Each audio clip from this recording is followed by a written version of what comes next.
아버지께 참되게 예배하는 자들은 영과 진리로 예배할 때가 오나니 곧 이때라. 아버지께서는 자기에게 이렇게 예배하는 자들을 찾으시느니라. 하나님은 영이시니 예배하는 자가 영과 진리로 예배할지니라. 아멘. 언제나 우리와 함께 하시는 임마누엘 하나님, 지난 한 주간도 저희들을 떠나지 않고 동행하여 주신 은혜에 감사를 드립니다. 주님께서 함께 하심으로 저희 몸은 안전하였고, 주님께서 인도하심으로 저희 속 사람은 굳건하게 믿음을 지킬 수 있었습니다. 또한 오늘은 이렇게 귀한 주일을 허락하사 주님 안에서 안식하며 기쁨과 즐거움을 누리며 예배하게 하시고, 이전보다 더욱 하나님만을 사랑하며 찬양과 경배를 드리게 하여 주옵소서. 예수님의 이름으로 기원하옵나이다. 아멘.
성기육 교독은 시편 130편입니다.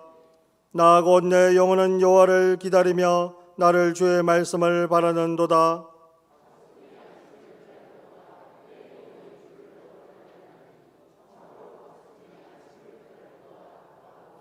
이스라엘 여호와를 바랄지어다. 여호와께서는 인자하심과 풍성한 송영이 있음이라. 아멘. 나는 전능하신 아버지 하나님 전지의 창조주를 믿습니다. 나는 그의 유일하신 아들 우리 주 예수 그리스도를 믿습니다.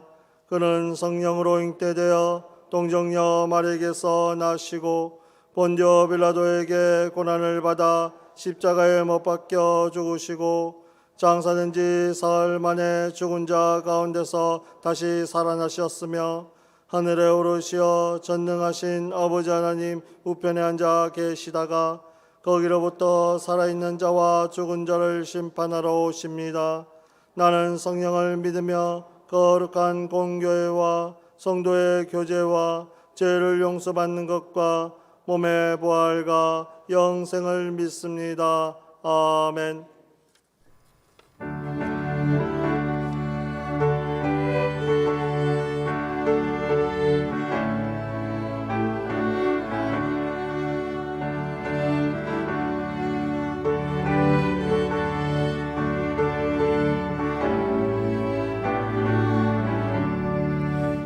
크신 하나님의 사랑 말로 다 영영 못하리.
사랑과 은혜가 충만하신 하나님 아버지, 은혜를 감사드립니다.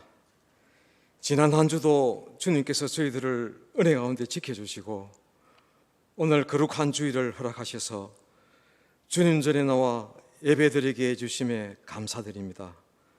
오늘 드리는 이 예배를 받아주시고 주님 홀로 영광 받아주시옵소서. 주님께서는 올해의 2021년이란 긴 시간을 저희들에게 주셨는데 어느덧 상반기의 마지막 주일을 보내고 있습니다.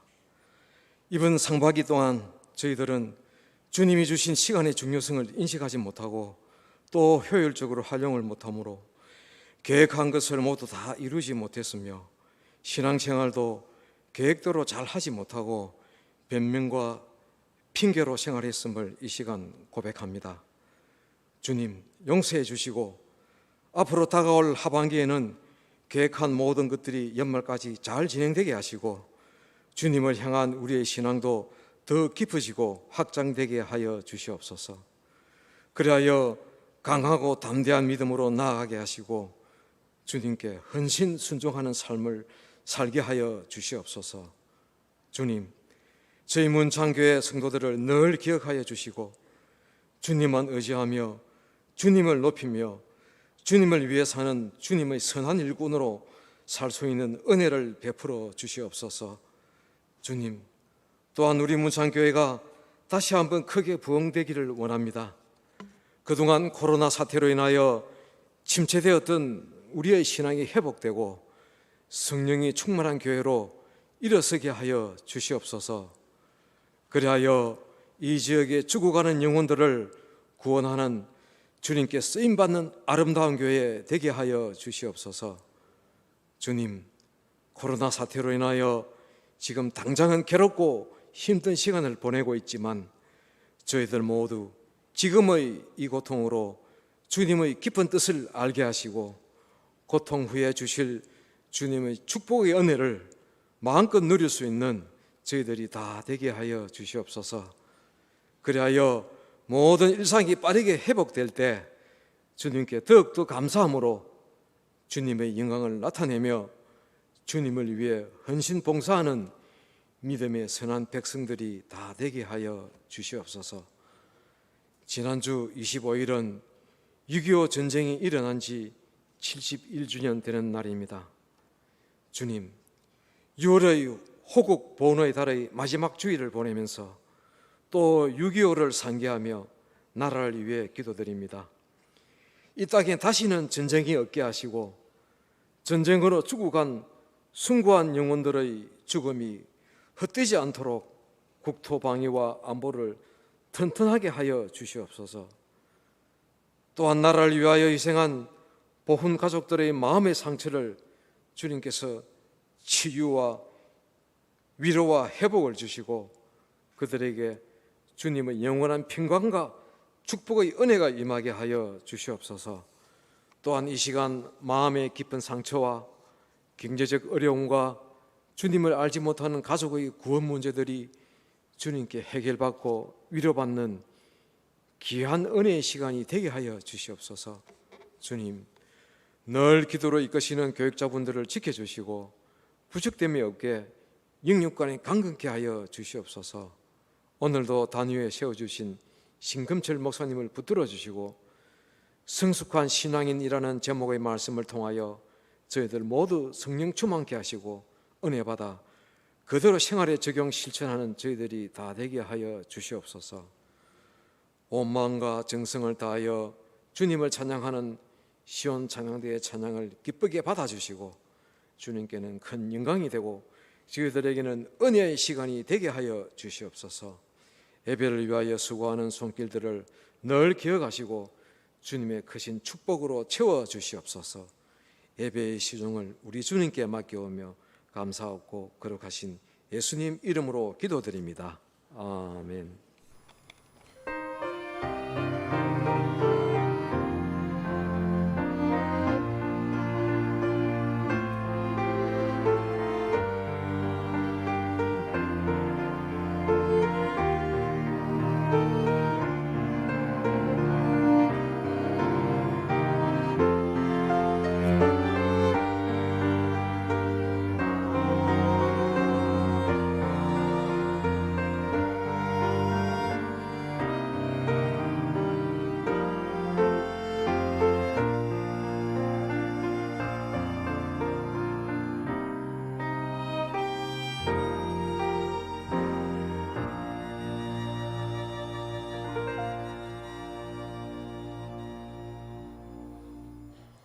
오늘 우리에게 주시는 하나님의 기록된 말씀은 신약성경 에베소서 4장 11절에서 16절까지의 말씀입니다. 제가 가진 성경 신약성경 313면입니다. 이제 신약성경 에베소서 4장 11절에서 16절까지의 말씀을 봉독할 때 하나님의 말씀으로 경청하시기 바랍니다. 그가 어떤 사람은 사도로, 어떤 사람은 선지자로, 어떤 사람은 복음 전하는 자로, 어떤 사람은 목사와 교사로 삼으셨으니 이는 성도를 온전하게 하여 봉사의 일을 하게 하며 그리스도의 몸을 세우려 하심이라. 우리가 다 하나님의 아들을 믿는 것과 아는 일에 하나가 되어 온전한 사람을 이루어 그리스도의 장성한 분량이 충만한 데까지 이르르니 이는 우리가 이제부터 어린아이가 되지 아니하여 사람의 속임수와 간사한 유혹에 빠져 온갖 교훈의 풍조에 밀려 요당하지 않게 하려 함이라. 오직 사랑 안에서 참된 것을 하여 범사에 그에게까지 자랄지라. 그는 머리니 곧 그리스도라. 그에게서 온 몸이 각 마디를 통하여 도움을 받음으로 연결되고 결합되어 각 지체의 분량대로 역사하여 그 몸을 자라게 하며 사랑 안에서 스스로 세우느니라. 아멘.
귀한 찬양 감사합니다. 하나님께서 기쁘게 받으신 줄 믿습니다.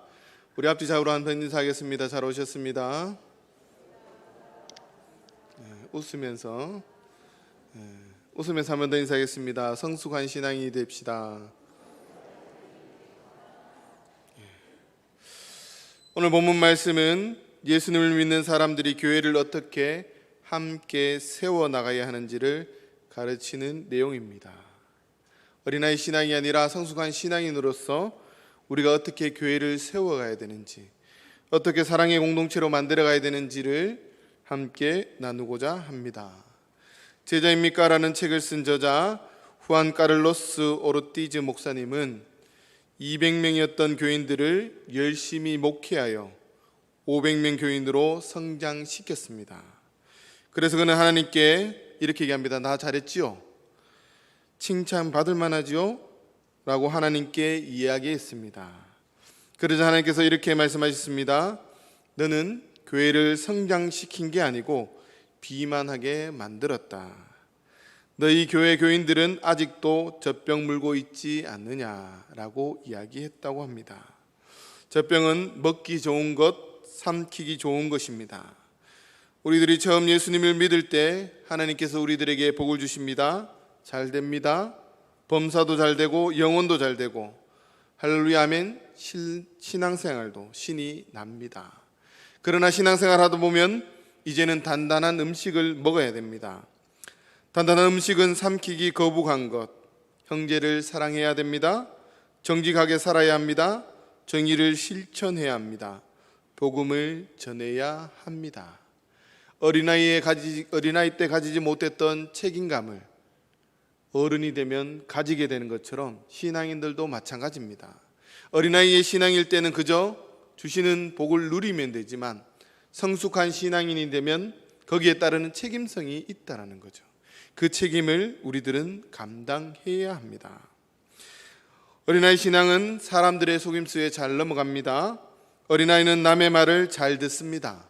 옳은가 그른가 판단력이 없다라는 겁니다. 속임수에 잘 넘어가게 되어 있습니다.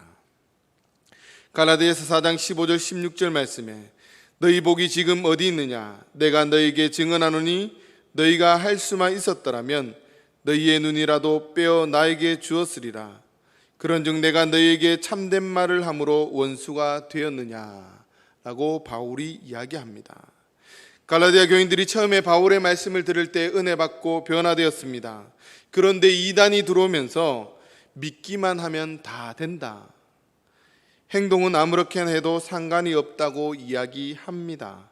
방종주의 사상을 이야기하게 됩니다. 귀가 얇았던 갈라디아 교인들은 그 말에 속아 넘어갑니다. 그래서 지금까지 바울이 가르치던 것은 잘못되었다라고 생각하고 바울을 미워하고 또한 바울을 배척하기 시작한 것입니다. 그래서 바울은 원수같이 대한다라고 말씀하는 것입니다. 얼마나 안타까운 일입니까? 생각에서 분별력을 가져야 합니다. 베레아 교인들처럼 꼼꼼히 따져야 됩니다.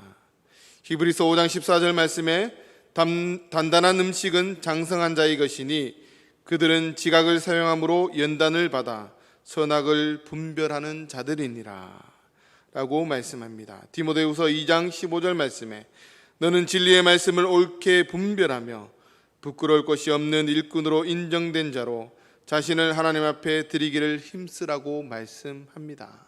우리는 말씀을 들을 때 이 말씀이 옳은가 그른가 나에게 주시는 말씀인가 분별할 수 있어야 합니다. 성령의 능력으로 분별할 수 있습니다. 또한 어린아이들은 자기 통제력이 없습니다. 그냥 뛰어가죠. 그러다가 잘 넘어집니다. 또한 하고 싶은 대로 합니다. 하고 싶은 대로 되지 않으면 어떻게 합니까? 때를 씁니다. 언제까지요? 들어줄 때까지. 혹시 들어눕는 아이를 보셨습니까? 안 되면 들어줄 때까지 땅바닥에 들어누워서 발버둥 치죠. 그것이 바로 어린아이의 신앙이라는 겁니다. 야곱도 야복강에서 하나님께 축복해달라고 놓지 않죠. 싫은 가운데 절대 놓지 않습니다. 그러자 하나님이 도저히 안 돼서 어떻게 합니까? 축복해주고 떠나시죠. 아직까지 야곱은 어린아이 신앙입니다. 왜냐하면 야곱이 처음 자기 집을 떠날 때 베델에서 하나님을 만나고 뭐라고 얘기하느냐, 내가 다음에 돌아올 때 부자가 되면 하나님 이곳에 와서 하나님을 섬기겠습니다 라고 얘기했는데, 야곱은 야복강에서 축복을 받고 에서를 만난 이후에 어디로 갑니까? 세겜으로 갑니다. 세상으로 가는 거죠. 하나님께서 말씀하신 그 땅, 자기가 약속한 땅이 아니라 자기가 좋은 땅으로 가니까 어떻게 됩니까? 가정에 불화가 일어나고 힘듦이 오고 아픔이 오는 겁니다. 그래서 그 모든 우상들을 버리고 마지막으로 어디로 갑니까? 베델로 다시 돌아가서 그곳의 이름을 엘 베델이라고 얘기하는 것처럼 바로 때를 쓰는 거죠. 달라고 할 때까지. 그것이 어린아이의 신앙이라는 겁니다. 성숙한 사람들은 자신이 하고 싶은 대로 하지 않습니다. 어떻게 합니까? 하나님의 말씀대로 한다라는 거죠. 어린아이는 간사한 유혹에 잘 넘어갑니다. 초대교회의 사탄은 핍박자였지만 말세의 사탄은 간사한 유혹자입니다. 간사합니다.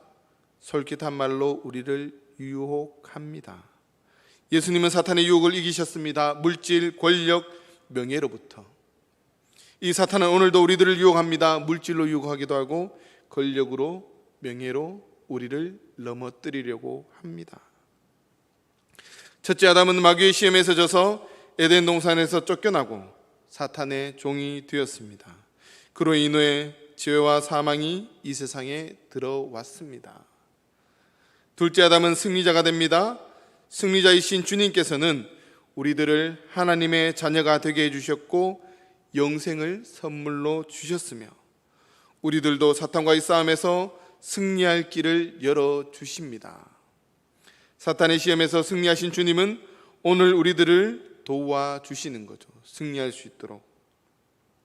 히브리서 2장 18절 말씀에 자기가 시험을 받아 고난을 당하셨은즉 시험을 받는 자들은 능히 도우시느니라. 말씀으로 우리를 도와주신다는 겁니다. 또 오늘 말씀에 교훈의 풍조에 밀려 요동한다라는 그런 말씀이 있습니다. 대구 신명고등학교 교목이었던 성성경 목사님께서 사역을 하실 때의 이야기를 이야기합니다.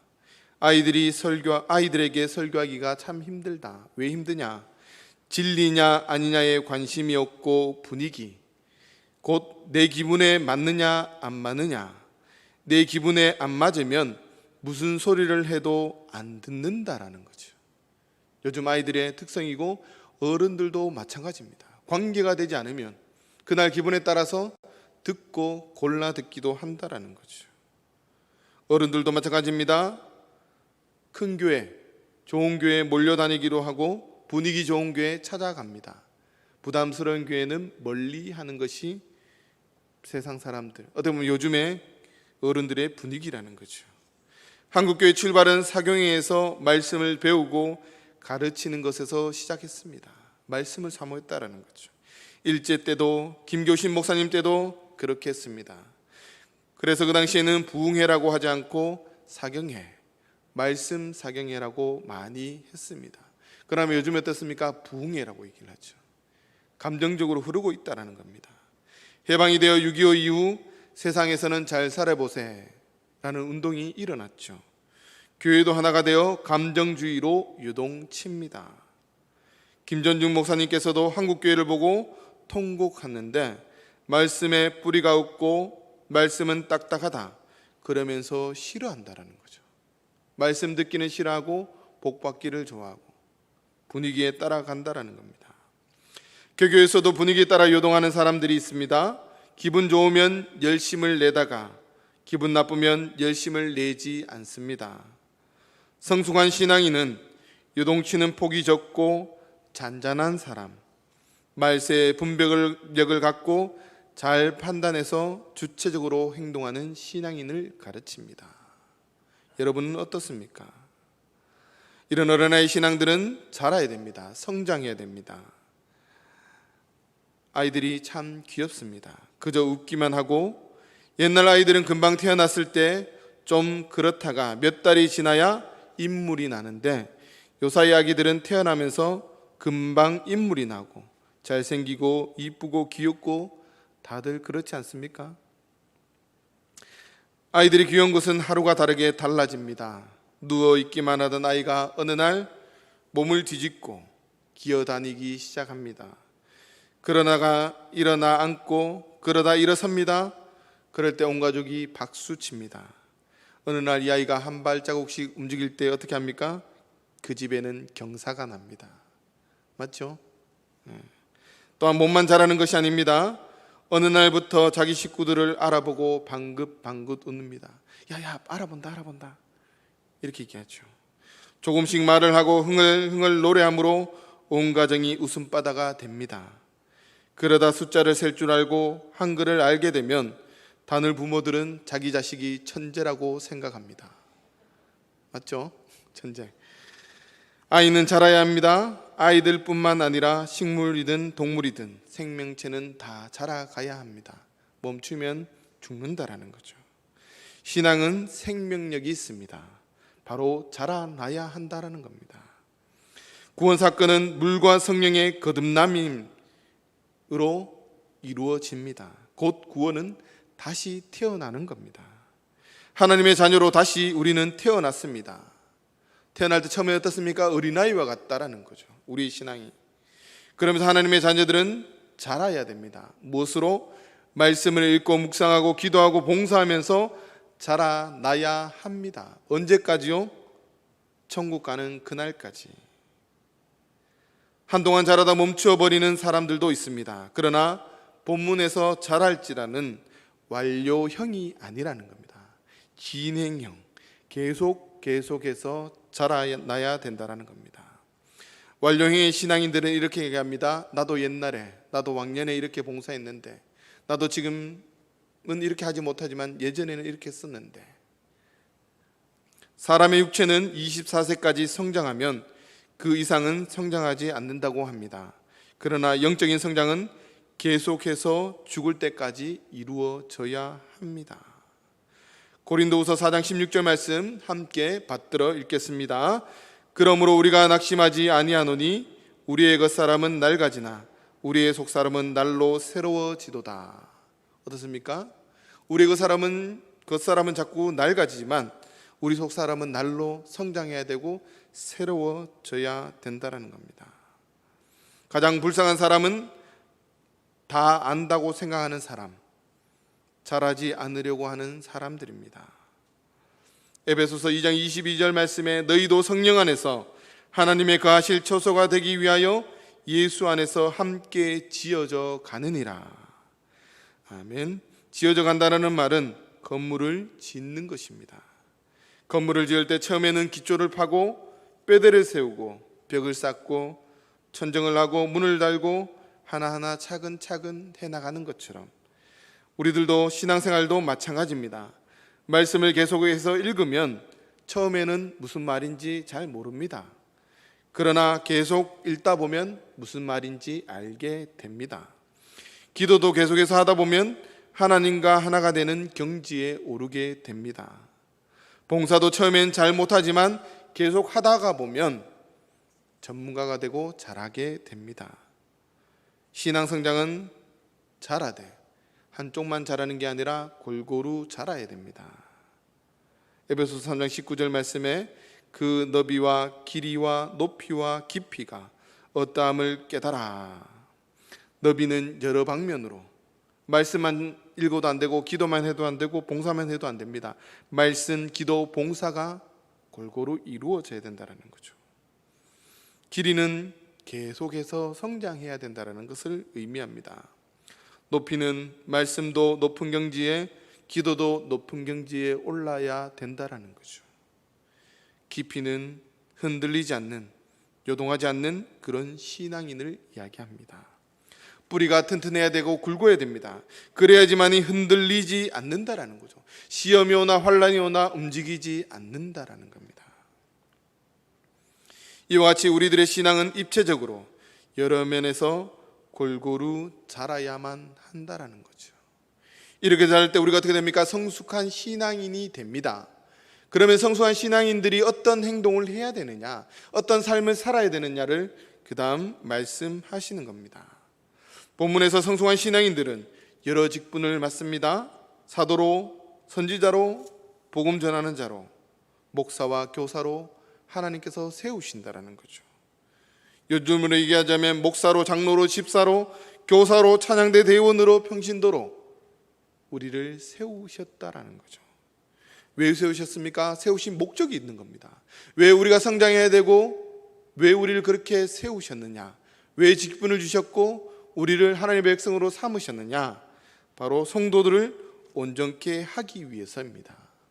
성도를 온전케 한다는 것은 나보다 남을 먼저, 성도를 먼저 생각하라는 말씀입니다. 빌립보서 2장 3절 4절에 보면 각각 자기보다 남을 낫게 여기고 또한 각각 다른 사람들의 일을 돌봐 나의 기쁨을 충만하게 하라고 주님께서 말씀하십니다. 성숙한 신앙인은 나보다 다른 상도를 먼저 생각합니다. 교육자들은 평신도를, 평신도는 교육자들을, 당회원들은 교인들을, 교인들은 당회원들을, 또한 교회 학교 교사, 찬양대원, 주방에서 봉사하는 사람들, 꽃꽂이 하는 사람들, 안내위원, 차량봉사위원, 새가족 등 이런 사람들이 먼저 남을 생각해서 섬기는 겁니다. 내 자신을 위해서가 아니라. 또한 성도들 중에서 아픈 사람들이 있습니다. 몸이 아프기도 하지만 마음이 아픈 사람들 많습니다. 지금 코로나 시대는 더하고 앞으로 더할 겁니다. 힘들어하는 사람들이 있습니다. 그들의 친구가 되어주고 말을 들어주고 그래서 낫게 해주는 사람, 그런 사람이 되어야 한다는 겁니다. 그리고 12절에 보면 봉사의 일을 하게 했다는, 성숙한 사람들은 봉사를 해야 됩니다. 봉사하는 사람들, 섬기는 사람들입니다. 여기서 나온 말이 바로 집사, 디아코니아라고 얘기하죠. 섬김의 사람, 봉사하는 사람. 예수님께서도 하나님께서 그 아들을 이 땅 가운데 보내셔서 우리를 섬기셨습니다. 무엇으로? 십자가의 사랑으로 우리를 섬기셨다라는 거죠. 종으로 오셔서 제자들의 발을 씻어주시면서 본을 보여주셨던 것처럼 우리들도 그렇게 하라고 말씀합니다. 서로 섬기며 서로 위해 주라고 말씀하시는 거죠. 내가 보여준 대로 너희도 그렇게 하라고 말씀하시는 겁니다. 또한 성숙한 신앙인들은 그리스도의 몸을 세워갑니다. 교회를 세워가는 것이고 그리스도의 몸된 교회를 세워가는 거죠. 4절에 보면 하나이다. 하나 되게 하신 것을 힘써 지키라는 거죠. 좋은 목회자란 자기 일보다 교회를 먼저 생각하는 사람들입니다. 교회를 이용하려고 하면 그 사람은 나쁜 목회자입니다. 좋은 성도들도 마찬가지입니다. 교회를 생각하고 그리스도의 몸을 세우는 사람들인 거죠. 교회를 먼저 생각합니다. 교회를 사랑의 공동체로 세워간다는 거죠. 그러나 그 중에서는 교회를 이용하기 위해서 오는 사람들도 간간히 보는데 그것이 아니라 바로 교회를 세워가는 것. 말을 할 때도 교회에 유익이 되는 말을 합니다. 좀 부족해도 좀 못해도 서로 세워줌으로써 교회는 온전하게 되는 것입니다. 그런데 간혹 말을 함부로 해서 교회를 세우지 않고 허물어 버리는 사람들도 많이 있습니다. 카더라는 통신으로 잘못된 소문을 자꾸 퍼뜨리는 거죠. 자기가 뭔가 안다고. 이 힘이 아는 거에 있는 것 같습니다. 자기가 좀 더 알기 때문에 힘이 있다라고 생각하는 것 같습니다. 허물기는 쉽고 세우기는 너무나 힘듭니다. 함부로 허물지 말아야 됩니다. 행동할 때, 말할 때 이 행동이, 이 말이 교회에 유익이 되는지, 하나님이 기뻐하시는 일인지 아닌지 잘 생각하고 말하고 행동해야 합니다. 성숙한 신앙인들은 뭡니까? 교회를 세우는 일, 사랑의 공동체를 만들어가는 일에 최선을 다하는 사람들입니다. 또한 성숙한 신앙인들은 하나님의 아들을 믿는 것과 아는 일에 하나가 되어야 합니다. 아는 것은 경험적으로 아는 겁니다. 그저 머리로 아는 것이 아니라 내가 경험해 보는 것이죠. 믿음과 알미 하나 되고 믿음과 행동이 하나 되어야 한다는 겁니다. 믿음만 있다고 되는 것이 아니라 행동도 함께 있어야 됩니다. 혹 이런 얘기하는 사람이 있습니다. 루터는 오직 믿음으로 가능하다고 얘기하지 않습니까? 라고 얘기하는데 그것은 잘못 알고 있는 것입니다. 루터의 믿음만 구원 얻는다는 말씀은 행동은 아무렇게나 해도 된다는 그런 말씀이 아닙니다. 루터의 시대적 상황을 우리가 잘 알아야 됩니다. 중세교회를 부패시키고 있는 얄팍한 공로 사상에 대한 도전이 바로 루터의 도전이었습니다. 그것은 무엇이냐? 돈으로 가능하고 공로로 의해서 누군가 구원받을 수 있고 공로가 없으면 구원받을 수 없다라고 생각합니다. 죄의 문제를 해결하기 위해서 내 육신을 고통스럽게 만들어야 됩니다. 계단을 무릎으로 오르기도 하고 주기도문을 외우기도 하고, 그런데 그곳에는 참된 자유가 없었습니다. 그때 루터는 오직 의인은 믿음으로 살리라는 그 하나님을 만나게 되고, 그래서 오직 의인이라고 얘기하는 겁니다. 오직 믿음으로 우리가 구원받을 수 있다는 거죠. 그 시대적인 상황 속에서 반대하는 겁니다. 그래서 루터의 95개조 방방문 중에서 보면 가난한 자를 구제하고 궁핍한 자에게 구워주는 것이 면죄부를 사는 것보다 더 선한 일이다. 43조입니다. 45조에는 이웃의 괴로워하는 것을 보고는 본체 만체하면서도 면죄부를 사기 위해 돈을 바치는 사람은 교회의 면죄가 아니라 하나님의 진노를 사는 것임을 그리스도인들에게 가르쳐야 된다라고 얘기한 겁니다. 그 당시에는 믿음보다는 돈으로 면죄부를 사는 것, 구원 얻는 것, 그것을 강조했기 때문에 그것이 아니라는 거죠. 바로 믿음과 행함은 동시에 가야 된다는 거죠. 행위만 강조해도 되지 않고 믿음만 강조해도 되지 않는다는 거죠. 성숙한 신앙인은 믿음과 행함이 동시에 일어나야 된다는 겁니다. 하나님의 은혜로 하나님의 자녀란 신분을 얻었으면 신분에 맞는 삶, 거룩한 삶을 살아야 됩니다. 현재 이 땅에서 자기를 부인하고 십자가를 지고 주님을 따라가야 됩니다. 제자의 삶을 살아야 된다는 거죠. 그리스도께서 부르실 때 그 부르심이란 옛사람이 죽으라는 그런 부르심입니다. 그리스도의 이름으로 세례를 받는 것 역시 옛사람의 죽음과 새사람의 삶의 의미를 뜻하는 것입니다. 야고보서 2장 14절, 15, 17절 말씀 우리 두 절 함께 받들어 읽겠습니다. 내 형제들아, 만일 사람이 믿음이 있노라고 행함이 없으면 무슨 유익이 있으리요? 그 믿음이 능히 자기를 구원하겠느냐? 이와 같이 행함이 없는 믿음은 그 자체가 죽은 것이니라. 죽는다라는 거죠. 그렇다면 이 성숙한 신앙인, 사랑의 공동체를 만드는 성숙한 신앙인이 되기 위해서 그것을 어떻게 가능하게 하느냐라는 거죠. 무엇이 우리를 성숙한 신앙인으로 만들어 가느냐라는 거죠. 두 가지로 이야기해 보기를 원합니다. 첫째, 16절에 사랑으로 스스로 세우느니라. 세운다는 것은 건물, 공동체를 말합니다. 사랑 안에서 사랑으로 세운다는 거죠. 여기서 사랑은 아가페의 사랑을 이야기합니다. 바로 하나님의 사랑이라는 거죠. 바로 하나님의 사랑이 내 가운데 임할 때 우리가 성숙한 신앙인이 되고 사랑의 공동체를 세워갈 수 있다는 겁니다. 기독교의 진리는 바로 십자가의 사랑입니다. 원수까지 사랑하라. 미운 사람을 사랑할 수 있습니까? 미운 사람은 그만두고라도 부모와 자녀 사랑하라고 하는데 사랑이 제대로 전달되지 않고 오해되는 경우도 많이 있습니다. 친구 사이에서도 그렇고 성도들 간에도 내가 사랑한다고 얘기하는데 행동하는데 그것이 오해를 불러일으키기도 합니다. 성경적 상담에서 레디 크랩이라는 용어가 있습니다. 해석하면 끊어진 관계 다시 잇기라는 겁니다. 우리 속에는 악도 있고 선도 있습니다. 바로 하나님과의 관계가 바로 세워지면 우리 내면에 흐르는 선이 일어난다고 얘기합니다. 선한 사람이 되어지는 거죠. 우리는 원래 선한 사람이었지만 죄를 지음을 통해서 하나님과의 관계가 끊어지고 그 끊어짐을 통해서 그 선이 악과 함께 우리 가운데 존재한다라는 거죠. 그 선을 나타내기 위해서 하나님의 은총, 하나님의 사랑, 복음으로 가능하다라는 겁니다. 하나님이 나를 용서해 주셨다. 그 사랑을 체험해야 됩니다.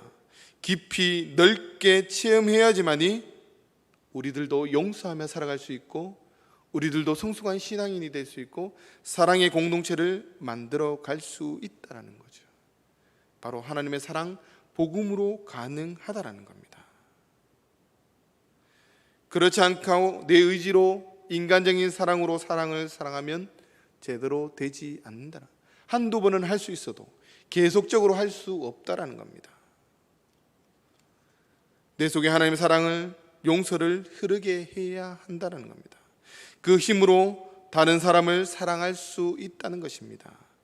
고린도후서 5장 14절에 그리스도의 사랑이 우리를 강권하신다라고 말씀합니다. 내 자신이 하나님으로부터 받은 사랑과 용서, 은혜를 더 깊이 생각하고 느끼면 그 사랑으로 다른 사람을 용서할 수 있고 우리도 사랑의 사람으로 될 수 있다는 거죠. 그래서 예수님의 사랑이 우리 가운데 흐르게끔 만들어 가야 합니다. 헬리나 오인이 얘기합니다. 제1의 사랑으로 우리가 제2의 사랑을 할 수 있다라고 말합니다. 제1의 사랑이 뭡니까? 하나님의 사랑으로 우리가 제2의 사랑, 이웃 사랑을 할 수 있다라고 이야기합니다. 그리고 성숙한 사람, 사랑의 공동체를 이룰 수 있는 것은 바로 두 번째, 그의 도움을 받는다라는 거죠. 그의 도움이 누굽니까? 성령의 역사, 하나님의 도움을 받을 때 우리가 그렇게 할 수 있다라는 겁니다. 예수 그리스도를 통해서 그분이 주시는 힘으로 우리는 성숙한 신앙인이 됩니다. 그렇게 살아갈 수 있다라는 것. 바울 서신의 주제는 그리스도 안에입니다. 주님이 내 안에, 내가 주님 안에 거하는 삶, 그렇게 될 때 가능하다라는 거죠. 요한복음 15장 5절 말씀에 나는 포도나무요 너희는 가지라. 그가 내 안에 내가 그 안에 거하면 사람이 열매를 많이 맺나니 나를 떠나서는 너희가 아무것도 할 수 없다라고 말씀합니다. 로마서 8장 26절에 이와 같이 성령도 우리의 연약함을 도우시나니 우리는 마땅히 기도할 바를 알지 못하나 오직 성령이 말할 수 없는 탄식으로 우리를 위하여 친히 간구하신다라고 말씀합니다. 성령님이 함께 하실 때 가능하다라는 거죠. 주님이 함께 하실 때 우리는 성숙한 신앙인이 될 수 있다라는 겁니다. 주님이 내 안에, 내가 주님 안에 가는 삶을 살아가야 된다는 거죠. 마더 테레사는 이렇게 얘기합니다. 하나님은 내 안에 있는 나보다 더욱 친밀한 현존으로 우리 각자 안에 계십니다. 그분 안에서 우리는 살고 움직이고 우리 존재를 확인합니다. 존재하는 모든 것들에 힘과 생명을 주시는 분은 바로 그분이시라고 말씀합니다. 성숙한 신앙인, 하나님의 사랑을 받은 우리들이 할 수 있는 게 뭡니까? 사랑하는 것밖에 없습니다. 우리는 미워할 자격이 없습니다. 왜? 우리는 죄인이기 때문에. 우리는 다 같은 죄인이기 때문에 서로 미워할 수 없습니다. 내가 뭐 묻었는데 뭐 묻은 사람을 미워할 수 있습니까? 그럴 자격이 없다라는 거죠. 오로지 하나님의 은혜로, 십자가의 사랑으로 우리는 하나님의 자녀가 되었고 이제는 성숙한 신앙인이 되었습니다. 그런 성숙한 신앙인들은 사랑의 공동체를 만들어 가야 됩니다. 이와 같이 해서 그리스도의 몸을 세우고 교회를 세우고 사람을 세우고 생명을 살리는 일을 해나가야 한다라는 거죠. 그 모델이 바로 예루살렘 교회입니다. 떡을 떼고 모이기에 힘쓰고 재산을 팔아 나누고, 그 시대는 가능했지만 지금은 재산을 팔아서 나눈다는 게 아닙니다. 내가 가진 것, 하나님께 받은 것을 나누고 떡을 떼며 기도하고 서로 도와주며 세워가는 것, 그것이 바로 성숙한 신앙인이 해나가야 할 삶이라는 거죠. 어른은 자녀를 양육하는 것처럼 성숙한 신앙인들은 교회 어린애와 같은 그런 신앙인들을 세워나가야 된다는 거예요. 교회는 어떻습니까? 120년 된 교회는 어른이죠. 어른 된 교회로서 이제 아이가 된 교회들을 세워나가야 되고 세상을 세워나가야 되고, 이 어린인 우리 문창교회가 창원과 마산 지역에 또 우리나라의 세계에 많은 사람들을 세우고 생명을 살리는 일에 동참해야 되는 겁니다. 왜? 성숙한 교회이기 때문입니다.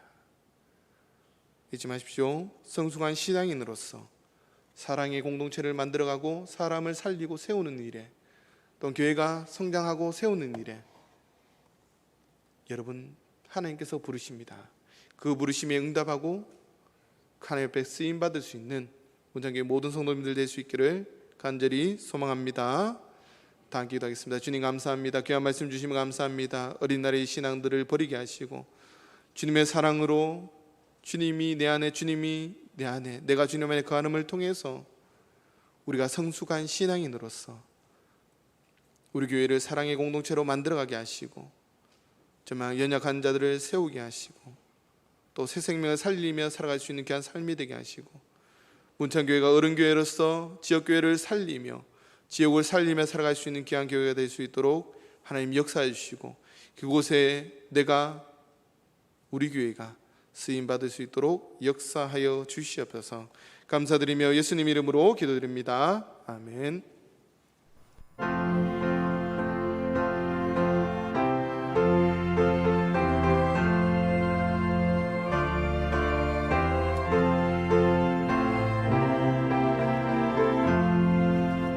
나 이제 주님의 새 생명 얻은 몸 옛 것은 지나고 새 사람이로다. 그 생명 내 맘에 강같이 흐르고 그 사랑 내게서 해같이 빛난다. 영생을 누리며 주 안에 살리라. 오늘도 내일도 주 함께 살리라.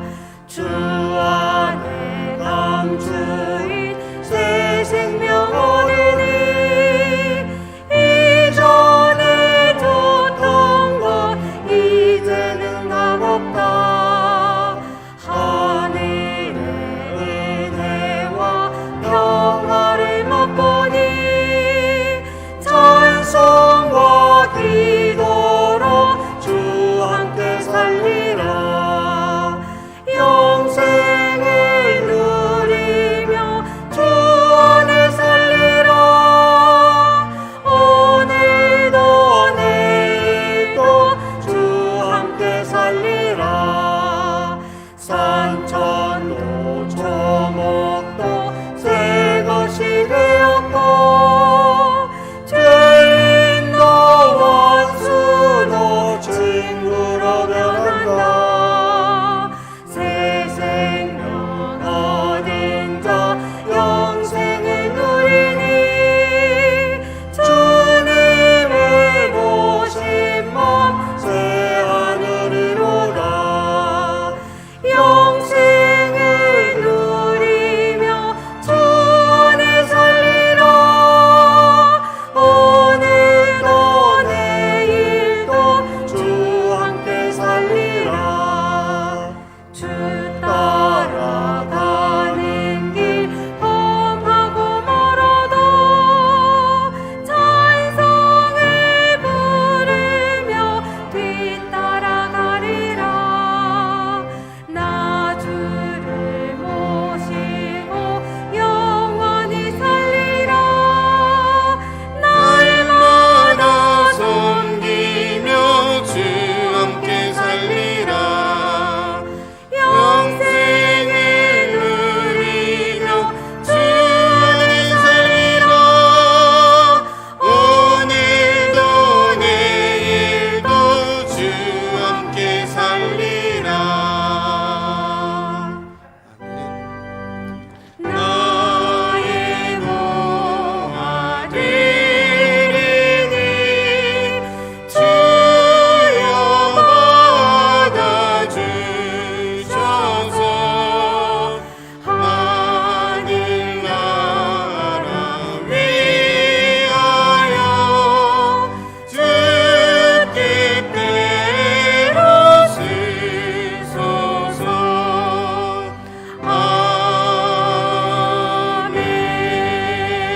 아멘. 주님 감사합니다. 거룩한 주일을 맞이하여 주님 앞에 나와서 예배드릴 수 있도록 허락하신 하나님, 모든 것이 하나님의 은혜였음을 고백합니다. 한 주 동안 세상에 살면서 상하고 찢긴 심령들 주님 앞에 나왔습니다. 하나님 위로해 주시고 어루만져 주시고 회복시켜 주시옵소서. 또한 귀한 말씀 주심을 감사합니다. 우리가 어린아이의 신앙에서 벗어나서 성숙한 신앙인으로서 정말 성령 충만함을 받아서 하나님의 사랑을 받아서 이제는 다른 사람을 세우며 또한 공동체를 일으키며 세상을 섬기는 하나님의 사람으로 다시 세워지길 원합니다. 하나님 저희를 사용하셔서 한 주 동안 세상에 살아갈 때 가정에서 직장에서 또한 사회에서 많은 생명을 살리며 살아갈 수 있는 귀한 하나님의 사람들 될 수 있도록 은혜 베풀어 주시옵소서. 그 하나님의 은혜를 기억하며 주님 앞에 귀한 예물 드립니다. 이 예물을 통해서 하나님의 놀라운 역사가 날마다 일어날 수 있도록 도와주시고 생명을 살리며 사람을 세우는데 귀하게 쓰임받을 수 있도록 역사하여 주시옵소서. 감사드리며 예수님 이름으로 기도드립니다. 아멘. 교회 소식입니다. 주보에 있는 교회 소식란을 참고하시기 바랍니다. 오늘은 오순절 후 5번째 주일입니다. 예배 실황은 온라인에서 실시간으로 방송되고 있습니다. 다음 주일은 맥주 감사 주일로 지킵니다. 말씀은 김기현 울러 목사님께서 전해주시겠습니다. 한 주 동안 기도로서 준비하시기 바랍니다. 모임 있습니다. 오늘 2부 예배 후 당일실에서 정기당회로 모입니다. 7월 3일 토요일 2021년 문창교회 교사대학이 오후 1시 30분 나사렛실에서 있습니다. 강사로 개성고등학교 교목실장인 유기남 목사 모셔서 강의해 주시겠습니다. 관심 있는 분들 참여하시기 바랍니다. 알림입니다. 교회 예산만 우리 상반기 회계감사는 교회 예산만 감사를 합니다. 부서 예산 감사는 생략합니다.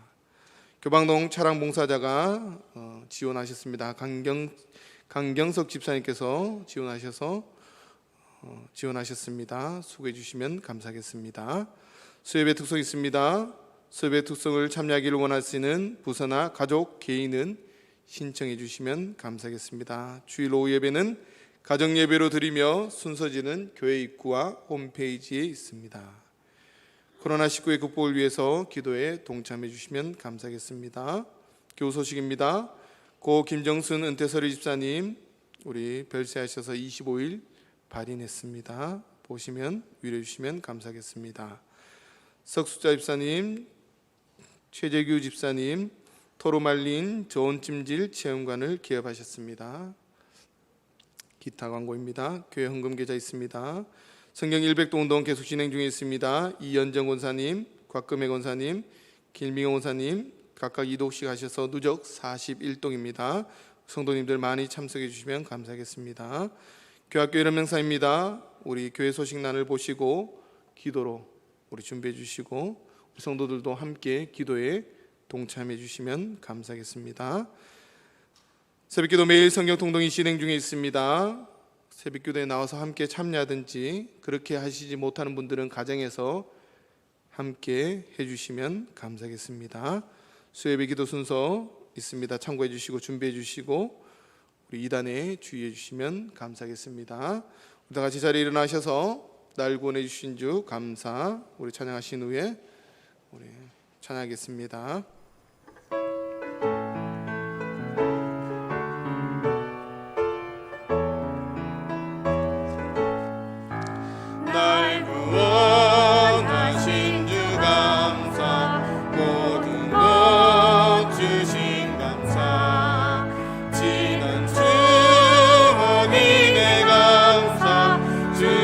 곁에 계시네 향기로운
이제는 우리 주 예수 그리스도의 은혜와 하나님의 쓰신 사랑과 성령의 위로 교통하심이 어린아이 신앙에서 성숙한 신앙인으로 자라서 사랑의 공동체를 만들어가는데 또 하나님 나라를 확장하는데 귀하게 쓰임받기를 원하는, 그래서 가는 곳곳마다 생명을 살리며 하나님의 배영광 돌리며 하나님의 놀라운 축복을 받기를 원하는 이 자리에 머리 숙이게 된 하나님의 백성들과 가정과 직장과 사업장 또 세계 각지에서 지금도 선교사로 헌신하는 선교사들 머리 위에 이제부터 하나님의 놀라운 축복이 함께 하시기를 간절히 축원하옵나이다. 아멘.